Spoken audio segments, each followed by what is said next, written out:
நாட்டில் எவ்வளவோ பஞ்சாயத்து போய்கிட்டு இருக்கு. இப்படி இருக்கும்போது இந்த இஃபானுக்கும் பிரியாணி மேனுக்கும் இருக்கிற பஞ்சாயத்து பெரிய பஞ்சாயத்தா இருக்குங்க.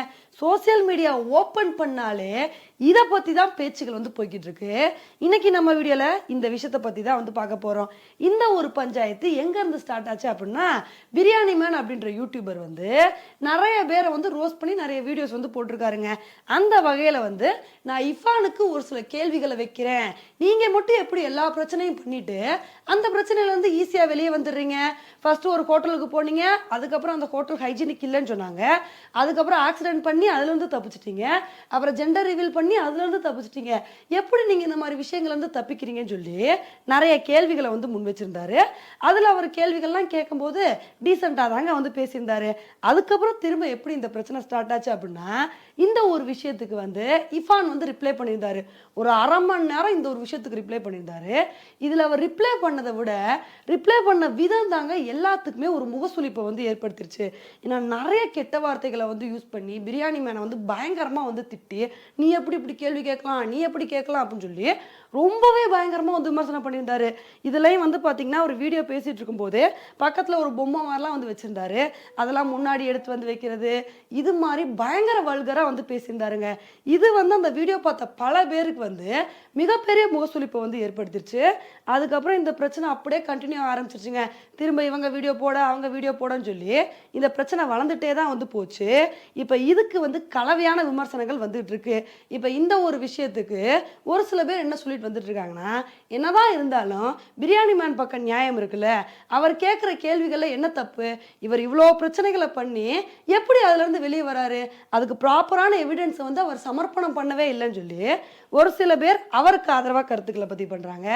இன்னும் ஒரு சில பேர் என்ன சொல்கிறாங்கன்னா, என்னதான் இருந்தாலும் பிரியாணி மேன் பண்ணது நியாயமா, வேணும்னே அவர் மேலே வன்மத்தை கக்கணும் அப்படின்றதுக்காண்டி இந்த மாதிரி கேள்விகளை கேட்குறாரு, அவர் தான் இந்த பிரச்சனையை ஸ்டார்ட் பண்ணாரு, அதனால அவர் மேலே தான் தப்புன்னு சொல்லி இது மாதிரி மாற்றி மாற்றி விமர்சனம் பண்ணிட்டு வந்துட்டு இருக்காங்க.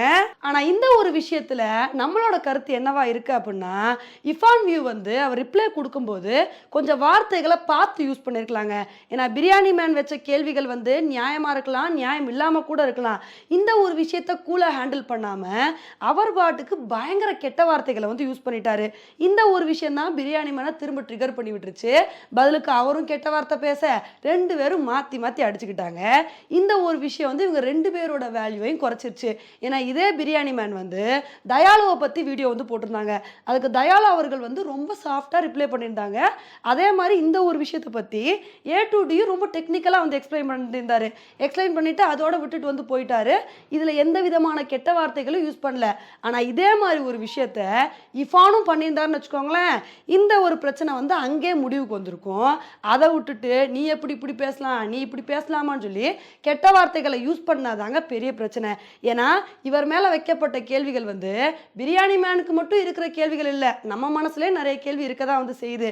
இவர் பல பிரச்சனையை சந்திக்கிறாரு, எப்படி அந்த பிரச்சனையில வெளியே வராரு? எல்லாத்தையும் விட இந்த ஜெண்டரை ரிவீல் பண்ணிட்டு எப்படி அந்த ஒரு விஷயத்துல மாட்டாம வெளியே வந்தார் அப்படின்றதான் நம்மளோட பெரிய கேள்வியா இருக்கு. இதே நம்மள மாதிரி சாதாரண மக்கள் இந்த மாதிரி ஒரு தப்பை பண்ணிட்டு ஈஸியா வெளியே வர முடியுமா? ஆனா இவர் மட்டும் எப்படி வெளியே வரான்னு தெரியலங்க. இந்த ஒரு விஷயத்தை தான் அவர் கேள்வியா முன் வச்சிருந்தாரு. இது மட்டும் இல்லாம நம்ம சோசியல் மீடியா பிளாட்ஃபார்ம்குள்ள வந்துட்டாலே இந்த ஒரு இடத்துல நம்ம நிற்கும் போது பாராட்டுகளும் வரும், அதை விட விமர்சனங்களும் பயங்கரமா வரும். ரெண்டையுமே ஒரே மாதிரி தான் நம்ம பார்க்கணும். இப்போ நமக்கு வராத விமர்சனங்களா, நம்மளும் வீடியோ போட்டுட்டு தான் இருக்கோம், கீழே மாற்றி மாற்றி கமெண்ட்ஸ் வந்துக்கிட்டு தான் இருக்குது. இவ்வளவு ஏன் வேர்ல்டு கப்பில் இந்தியா தோக்கும் போது எவ்வளவு விமர்சனம் நமக்கு வந்துச்சு. நம்மளை காணலை, ஐஸ்வர்யா மூணு அக்கா காணலன்னு சொல்லிட்டு இஷ்டத்துக்கு நம்மளை மீம்ஸு ட்ரோல்லாம் பண்ணாங்க. ஆனால் அதெல்லாம் நம்ம ஃபன்னியாக எடுத்துகிட்டு சிரிச்சுட்டு அடுத்து நம்ம வேலையை பார்க்க ஆரம்பிச்சிட்டோம். இது மாதிரி எல்லா கண்டென்ட் கிரியேட்டர்ஸும் இருந்தாங்க அப்படின்னா எந்த பிரச்சனையுமே வராதுங்க. அதை விட்டுட்டு நம்ம ஒரு பிரச்சனைக்கு பதில் சொல்ல போயிட்டோம்னு வச்சுக்கோங்களேன், நம்ம பதில் மட்டும்தான் சொல்லிட்டு இருக்க முடியும், மற்ற வீடியோஸ் போட முடியாது. ஆனால் இவங்க ரெண்டு பேரும் மாற்றி மாற்றி அடிச்சுக்கிறாங்க பார்த்தீங்களா, நீ தான் தற்குறி நான் தான் தற்குறின்னு சொல்லிட்டு. இந்த ஒரு விஷயத்தில் இந்த வீடியோஸ் எல்லாம் பார்க்குறோம் பார்த்தீங்களா, நம்ம தாங்க தற்குறி. ஏன்னா இவங்க ரெண்டு பேரும் மாற்றி மாற்றி அரை மணி நேரம் ஒரு மணி நேரம் சொல்லிட்டு அவ்வளோ லாங் ப்ராங்க் வீடியோஸ் வந்து போடுறாங்க. நம்மளும் அதை பொறுமையாக 2 மணி நேரம் 3 மணி நேரம் டைம் ஸ்பெண்ட் பண்ணி பார்க்குறோம் பார்த்தீங்களா? இதெல்லாம் வந்து பார்க்கும்போது தான் ஆச்சரியமாக இருக்குது. உண்மையிலே அந்த டைமுக்கு ஒரு படம் கூட பார்த்துடலாம். இவங்க பிரச்சனைனால நமக்கு ஏதாவது பிரயோஜனம் இருக்கா? 2 பேரும் மாற்றி மாற்றி பேசி காசு சம்பாதிச்சுட்டு போயிடுவாங்க. இடையில இருக்கிற நம்ம தான் வந்து தற்குறியாக வந்து இருக்கிறோம். ஓகே ஃப்ரெண்ட்ஸ், இந்த ஒரு விஷயத்தை பற்றி நீங்கள் என்ன நினைக்கிறீங்க அப்படின்றத என்னோட கமெண்ட் செக்ஷனில் வந்து போடுங்க. இதே மாதிரி இன்னொரு உங்களை வந்து மீட் பண்ணுறேன். Bye friends.